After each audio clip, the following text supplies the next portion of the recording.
There comes a time in everyone's life when Jesus passes by.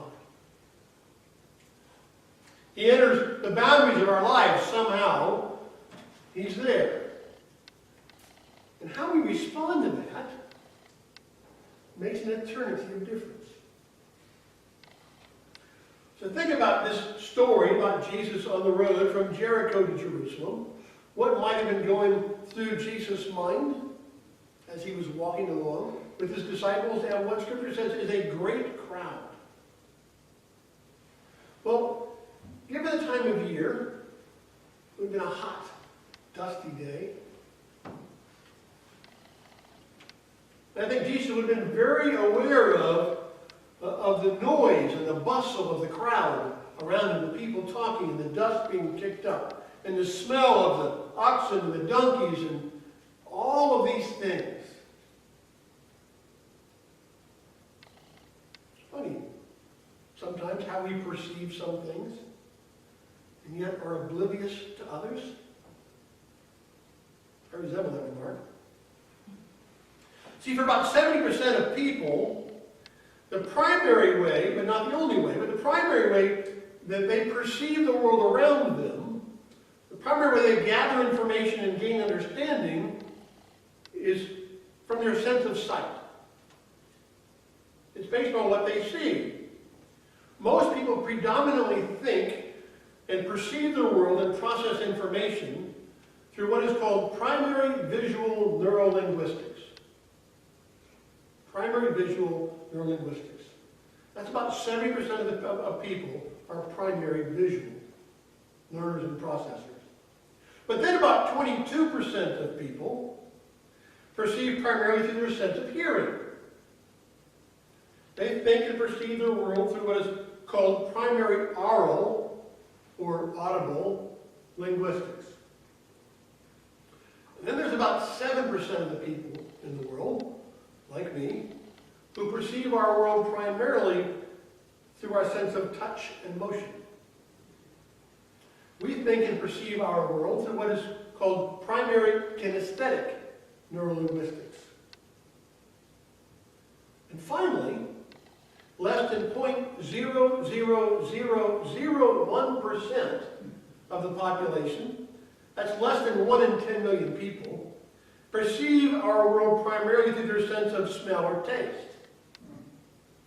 And they have what is called primary anosmiatic neurolinguistics. I had to read that carefully to be able to pronounce it. Anosmiatic neurolinguistics. Now, just because you're primarily one or another doesn't mean you can't learn from the others. You simply have one that for you is dominant. One way that you learn primarily. For somebody, for instance, who's primarily visual, they actually only be 45% visual, and 30% auditory, and maybe 20% kinesthetic, and 5% anosmiatic. We learn through all of our senses.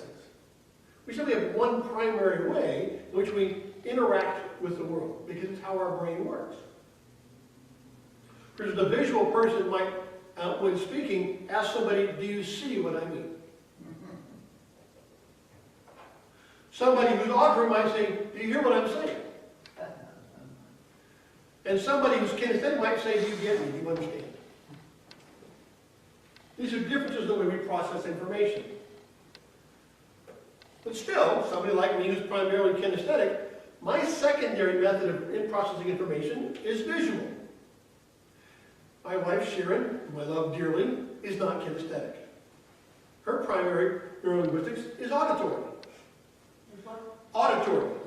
Aural. So we tend to do most of our communication visually. Because for each of us, that's our second strongest way of communication. We tend to process information. But when you're missing one of those senses completely, you're deaf or you're blind, you're missing that sense completely, it becomes a little tougher for you because you haven't got that one other means of processing information. And for somebody who was born seeing but who becomes blind, who is primarily visual and now is dependent upon everything but sight, their neurolinguistics do not change. Yes, they compensate by leaning on the other senses to learn. They still have to process things differently. So the loss of your primary information processing ability can be very tough. But on this hot day in the spring, just less than a week before Jesus' death, blind Bartimaeus says he was going to regain his sight later on, so we know that he wasn't born blind. But blindness, when it occurs early in life, is still associated with the sin of the parents. If a child becomes blind, it's because God cursed that child because the parents did something awful. That was the understanding of the day. So blind Bartimaeus could feel the wind blowing on his skin. That was kinesthetic sense. He could hear the patter of footsteps and the talk of the people in the crowd as they were going by with Jesus. He could feel the rumble of the ox carts and the clopping of the hooves of the donkeys on the stony streets. He could smell the wagons that were loaded with dates or with olives. And he could certainly smell the oxen and the donkeys and other things as well, kind of that, what you and I might associate with a barnyard smell. So he had other senses with which to process information. But this blind man, who had lost his sight at some point, we know from his name, believe it or not, that he lost his sight when he was young, based upon his name. But he can teach us something, despite being blind. He teaches something very important. Because we find in this passage that he shouted out. He shouted out, and his cry for mercy stopped God in his tracks. It's very important. Stopped God in his tracks. So I want to take a look at this event and see what was so special that about his cry for mercy that it stopped God. It arrested his attention. Because I want to be able to do that. Well, blind Bartimaeus, he already had 3 strikes against him. First of all, he wasn't even known by his own name. Bartimaeus is another name. Bar means son of Timaeus. So he was called the son of Timaeus. Now, Timaeus literally means in Aramaic, honorable. It is the Aramaic version of the Greek name Timothy. It means honorable. It's the root of the name Timothy as well. But Timaeus is one of those words that is often used in Aramaic and in Hebrew, by the way, it's also got a Hebrew root, that's used as a meaning reversal. It's used as a meaning reversal. Like when we give a very large man the nickname Tiny. Or a friend of mine from about 35 years ago who was known as Big Mike. Big Mike was about 5'6" and 110 pounds. So we have Bartimaeus. Bartimaeus. And because of the way it's presented, and because of the culture of the day, and the circumstances that are present, most biblical scholars have concluded that in this case, particularly because of the belief that a blindness occurring to a child was perceived as a result of sin of the parents, that in this case, calling him Bartimaeus was derogatory. So Bartimaeus affectionately meant son of an unclean man, or son of a dishonorable man, son of a sinner. How would you like that in your mailbox? Think about that. Not even your own name, but some epithet. If his father was called unclean, it's because his son was blind, and then his father cast him out to beg, if ever it seemed that God was against somebody, surely it was old blind Bartimaeus. So it's not just his name, but secondly, he'd been reduced to being a beggar. He didn't have anybody in his family continuing to care for him. Now, fortunately, because of some peculiarities and vagaries with Hebraic law, he was probably not starving. Because according to the law, blind people in particular were supposed to receive alms of food from faithful Orthodox Jewish men. So if you were blind, you had a better chance of surviving than if you were simply crippled. Because they believed that by giving food to a blind person, they incurred favor with God. And the third strike against him is he's exposed to the weather. He's living out in the cold. He's essentially, functionally homeless. And just like today, beggars in Jerusalem and Jericho that day could be found just about any place that offered them shelter from the elements when they needed to. Places they might go, they were unlikely to be beaten or robbed. Because they were begging, they would have some money occasionally. So one of the primary sources of shelter for the homeless in that day were stables. Potential warmth of the animals to keep you warm on a freezing night. And then there's the concurrent odor of those same animals which might cling to you for quite strongly thereafter. After all, bathing probably wasn't an opportunity you had very often. When you're blind, it's hard to find someplace to take a bath. We haven't got a home. So I imagine he probably had rags for clothing. We know he had a cloak, it says. But I imagine that old blind Bartimaeus was a fairly pitiful sight as he cries out for mercy. But this may sound strange. There's one good thing here about Bartimaeus. He knew he was blind. Well, it might sound strange. He knew he was blind. You see, that's better than many people today who don't realize that at least spiritually they're blind. And the first step to overcoming any difficulty like that, the first step to change, is to recognize your true need. Why so many people seem lost. They don't know who they really need. And so Bartimaeus, old blind Bart, knew there was no remedy for his situation except for divine intervention. That was his only hope. So he's sitting there. He must have heard of the man Jesus. Had to have heard of him. He heard about he's the man who healed the blind. Oh, wait a minute. I can't wait for my opportunity for that. Because at least 6 times prior to this occasion, Jesus had healed the blind. This is number 7 that we have recorded in the Scripture, chronologically. Isaiah chapter 35 foretold that the Son of Man, or the Messiah, one of his primary things he would do would be heal the blind and give hearing to the deaf. So here comes Jesus, who's done it at least 6 times before. So when Bartimaeus heard the crowd and heard that Jesus was in the crowd someplace, he realized that crying out was his only hope. Only Jesus could save him. Funny how that's still true. So his first cry was probably a cry from his head. It was a mental thing. I'm going to cry out, make a decision, and see if he hears me and will help me. Because he can't see Jesus. So he's just kind of crying out. It's his first effort.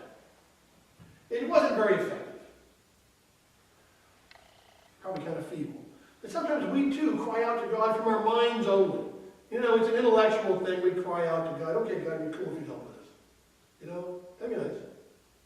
And we ask kind of half-heartedly. We don't really use our heart. We pray kind of a surface prayer, a casual, shallow prayer. Well, don't get me wrong, it's still a prayer, but perhaps not as effective.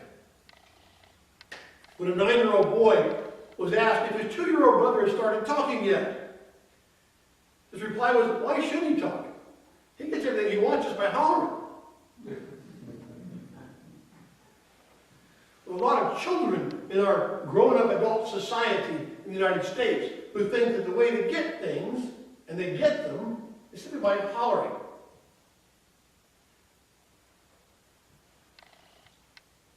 So blind Bart, he makes his first call out for help, and he gets discouragement from the crowd. Not you. In fact, the Living Bible in verse 48 translates verse 48, which is the crowd's response to him. Its translation is, the people responded by saying, shut up! Wow. That would be discouraging. start moving toward God, when you begin this process of radically moving toward God, to get closer and more intimate with Him, you can be sure of one thing: the world is going to discourage you from doing that. They'll think, A, you've lost your mind, or B, you're wasting your time, or C, you're throwing your life away for nothing. To do that, Christian stuff. But of course, they don't see what you see. Sometimes even more troubling is the response of the so-called religious people in church when you start desperately seeking the Lord. They're going to say things like, slow down, you're taking this too fast. All in good time. Right? Or you're getting too excited about this. You can kind of becoming fanatical, You're becoming one of those Jesus freaks. Praise God for Jesus freaks. Yes. And many people become afraid to do things like go to the altar for prayer. Because they're concerned about what their friends might think. Maybe they're going to be weird or something. Or maybe they're a bit concerned because going forward like that is unseemly.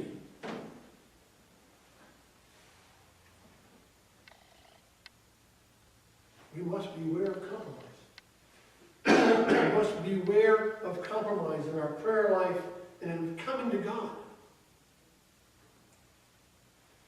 One woman told a story of how before she got married, she and her fiancé met with a minister to discuss the marriage ceremony. One thing that was brought up was the lighting of the unity candle. You guys seen that in a wedding before? So after the unity candle is lit with individual candles, each one brings their own light, and they together light the unity candle. And after lighting the candle, the couples usually blow out their individual candles, and they're set aside. And the unity candle indicates that from two lights has become one. Well, the minister explained to them that many couples were lighting the unity candle, but then leaving their individual candles lit and setting them aside, each side of the unity candle, as a sign of continuing personal identity and freedom in their relationship. So he asked them if they wanted to extinguish their candles after lighting the unity candle or leave them burning. So after thinking about it, the groom replied, well, how about if we leave mine lit and blow hers out?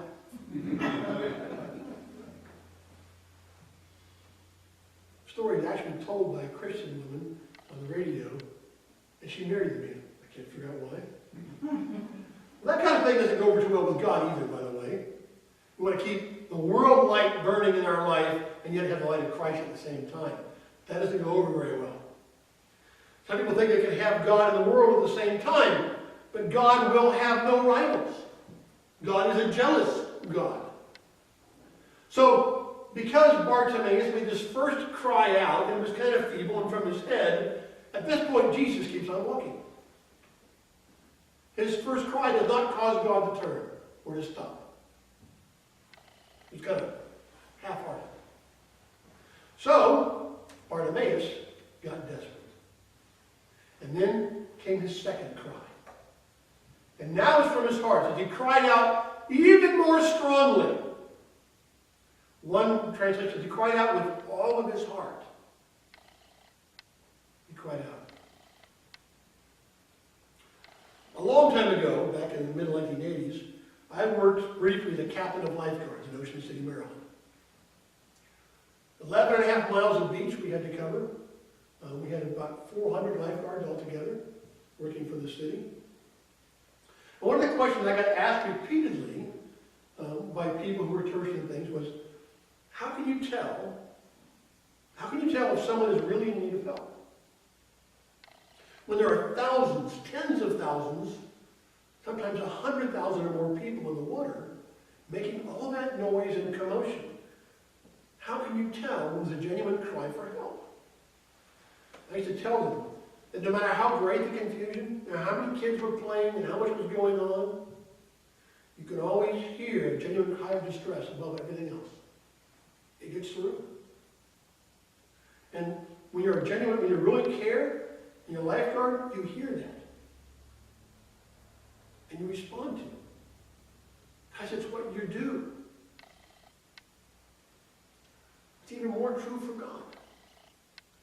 And when he hears our genuine, heartfelt cry of distress, He responds to that. He never fails to hear when someone cries out to him in desperation. It's his nature. He can't not hear. So Jesus heard the desperation in blind Bart's voice, and he stopped. On his way to fulfill the prophecy, on his way to Jerusalem to die, and he hears his voice cry out, and God stopped. I am more excited than I can tell you, more thrilled than I know how to express, that when God hears our desperate cry for help, he stops. And he bids us come to him. We all wonder sometimes if our prayers can ever actually influence God, if they're effective. Well, here's an instance in Scripture where a cry for help stopped God in his tracks. And God is the same, yesterday, today, and forever. If you want to touch God, blind Bart might be the person we should be studying to see what about his cry for help arrested God's attention. It's going to make it real simple for you. 5 characteristics of this cry for help, of this prayer of blind Bart's. First of all, he was willing to endure and face human ridicule and rejection in order to reach out and touch God. He'd already received that rejection, that ridicule. Shut up! And that rejection and ridicule made him cry out even more strongly. Secondly, he was desperate.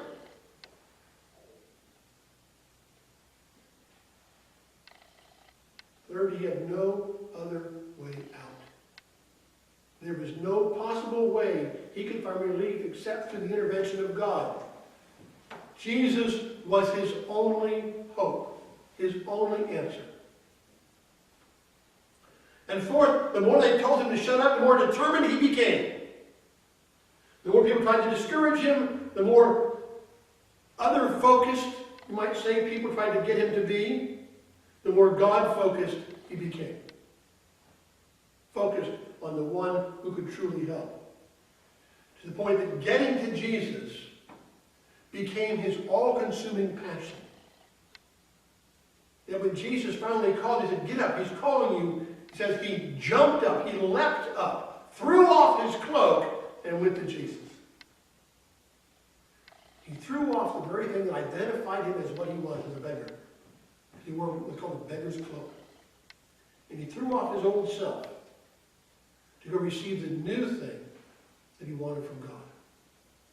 Are we willing to throw off the old self or to put on the new? To receive the miracle, to receive the healing we so desperately want. And the very next thing you know, he is ushered into the presence of God. And Jesus said to him, "What do you want me to do for you?" The blind man said to him, "Let me recover my sight." He was very clear on what he wanted. He didn't say, "Well, here's my list, Lord." He was clear that there was one thing he was desperate to receive from God. And he said, "This is it."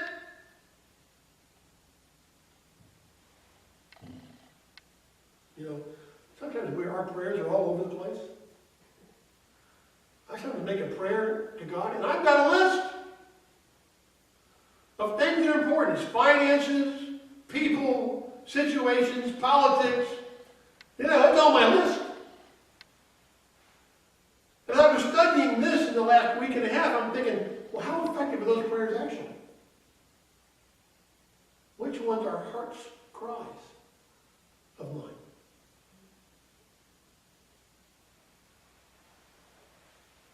Bartimaeus, he just asked for the one thing he knew was most important. His sight. Now I imagine, having lived in a stable and on the street, having been a beggar, he probably had a few more problems in his life than just the loss of, or absence of his sight. That's not what he asked God for. He came to God desperately seeking help for the one most important thing. And I think he realized that if God could touch this one core issue, then eventually God's deliverance would spread to the other parts of his life. And having received his sight, he could then, with God's help, work on remedying other parts of his life as well. So this morning, or any morning, but mostly this morning, think about that for which you pray for deliverance. Think about that which you really need God to answer you on, either for yourself or on behalf of someone else. You see, Jesus said to him, "Go your way, your faith has made you well." And immediately he recovered his sight. And oh, these next words are very, very important. So he immediately recovered his sight and followed him on the way. He didn't go back and pick up his cloak, the old self. He followed Jesus on the way. God has delivered many of us in the past, given us jobs, healing, wisdom. The list probably is endless. And often, I know in my life, as I thought back, it came at times when I was desperate.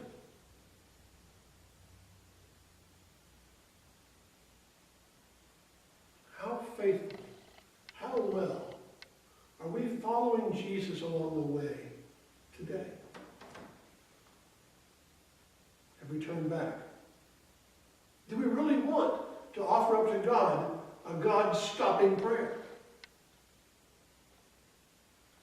Are we willing to cry out to Jesus with all of our strength, with all of our heart?